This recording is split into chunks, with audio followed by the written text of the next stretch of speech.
शरदात रंगतसे उत्सव हा नवरात्रीचा, मनोभावे उपासना सोबतीला स्वाद गोकुळचा। गोकुळ तर्फे सर्वांना नवरात्रीच्या हार्दिक शुभेच्छा।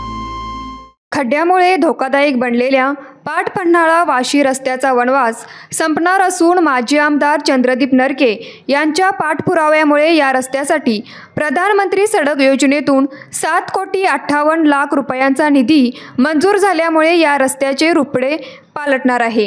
पाट-पन्हाळा ते वाशी रस्त्यावर जागोजागी खड्डे पडल्याने वाहनधारकांना तारेवरची कसरत करत जीवघेणा प्रवास करावा लागत होता। संबंधित विभागाने वेळीच लक्ष घालून रस्त्याची दुरुस्ती करण्याची मागणी होत होती। हा रस्ता सन 2007 मध्ये पंतप्रधान सडक योजनेतून करण्यात आला होता, मात्र या रस्त्याच्या दुरुस्तीकडे दुर्लक्ष करण्यात आलं।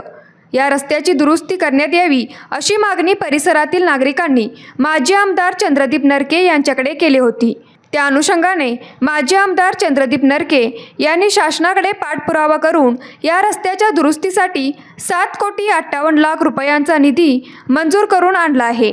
त्यामुळे परिसरातील नागरिकांमधून समाधान व्यक्त होत असून माजी आमदार चंद्रदीप नरके यांचे आभार मानले आहे। न्यूज मराठी 24 कोल्हापूर।